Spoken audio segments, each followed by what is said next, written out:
বাংলাদেশ জাতীয়তাবাদী দল বিএনপির নেতৃত্বে আমরা আমাদের ভারপ্রাপ্ত চেয়ারম্যান যে 31 দফা দিয়েছে, এই 31 দফার ভিতরে আগামীর বাংলাদেশ হবে সমৃদ্ধ এবং সাম্য মানবিক একটি বাংলাদেশ, যেটি হচ্ছে আপনারা ইতিমধ্যে লক্ষ্য করেছেন।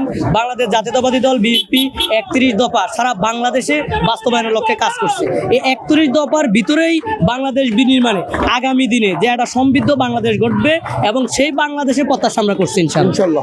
এটি বাংলাদেশ জাতীয়তাবাদী ছাত্র দল তারই অনুকূলে কাজ করছে সারা বাংলাদেশে প্রত্যেকটি শিক্ষা প্রতিষ্ঠানে, যেটি আপনারা ইতিমধ্যে লক্ষ্য করছেন। পতিত স্বৈরাচার শেখ হাসিনার ব্যক্তিগত রোশানালে দেশনেত্রী বেগম খালেদা জিয়াকে মিথ্যা ষড়যন্ত্র একটা ভুয়া মামলায় অবৈধভাবে সাজা দিয়ে তাকে তার মতো একটা আপসী নেত্রীকে বাংলাদেশের জাতীয় ঐক্যের প্রতীক দিন 5 আগস্ট জুলাই গণঅভ্যুত্থানের পরে বাংলাদেশের 18 কোটি মানুষ মনে প্রাণে ধারণ করে যে দেশনেত্রী বেগম খালেদা জিয়া বাংলাদেশের ঐক্যের প্রতীক। সেই নেত্রীকে বিনা চিকিৎসায় তাকে মেরে ফেলার জন্য শেখ হাসিনা এমন কোনো ষড়যন্ত্র ছিল না। অনেকটা সুস্থ এবং অনেকেই বলছিল যে দেশনেত্রী বেগম খালেদা জিয়াকে -2 ফর্মুলা বাস্তবায়ন করছে। তারা তাদের উত্তর পেয়ে গেছে। দেশনেত্রী বেগম খালেদা জিয়া অলরেডি বাংলাদেশে এয়ারপোর্টে পদার্পণ করছে তাকে অভ্যর্থনা জানানোর জন্য। এখানে দেখেন কেউ বিরিয়ানির প্যাকেট দিয়ে কিন্তু মানুষ আনে নাই। এদেশের 18 কোটি মানুষের ভালোবাসার স্থান দেশনেত্রী বেগম খালেদা জিয়া।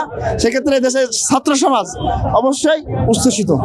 আপনারা জানেন ইতিমধ্যেই বাংলাদেশ জাতীয়তাবাদী ছাত্র দলের সাংগঠনিক অভিভাবক জনাব তারেক রহমানের নির্দেশ ক্রমে বাংলাদেশের প্রতিটি ক্যাম্পাসে ছাত্রদল সাধারণ শিক্ষার্থীদের মতামতকে গুরুত্ব দিয়েই পরিচালিত হচ্ছে। সাধারণ শিক্ষার্থীদের অধিকার এবং দাবি আদায়ে ছাত্রদল বাংলাদেশের প্রতিটা ক্যাম্পাসে সোচ্চার আছে। ইভেন আপনারা জেনে থাকবেন যে বাংলাদেশ জাতীয়তাবাদী ছাত্রদল কেন্দ্রীয় সংসদ কর্তৃক গঠিত 38টি টিমের মাধ্যমে সারা বাংলাদেশের প্রত্যেকটি শিক্ষা প্রতিষ্ঠানে স্কুল, কলেজ, মাদ্রাসা, কওমি মাদ্রাসা থেকে শুরু করে মহিলা মাদ্রাসা সব জায়গায় সরাসরি নির্বাচনের মাধ্যমে কমিটি নির্বাচিত হচ্ছে। প্রতিটা ক্যাম্পাস তাদের ভোটের মাধ্যমে দীর্ঘদিন যারা বঞ্চিত ছিল। আমরা বাংলাদেশের মানুষ বিগত 3টে নির্বাচন ভোট দিতে পারে নাই। ইতিমধ্যেই আমরা তরুণ ভোটারদের আকৃষ্ট করার জন্য ছাত্রদল একটা উদ্যোগ নিয়েছে যে ক্যাম্পাসগুলোতে নির্বাচনের মাধ্যমে নেতৃত্ব নির্বাচন হচ্ছে। অবশ্যই ইতিবাচক এবং সাধারণ শিক্ষার্থীদের সেন্টিমেন্ট ধারণ করে বাংলাদেশ জাতীয়তাবাদী ছাত্রদল পরিচালিত হচ্ছে।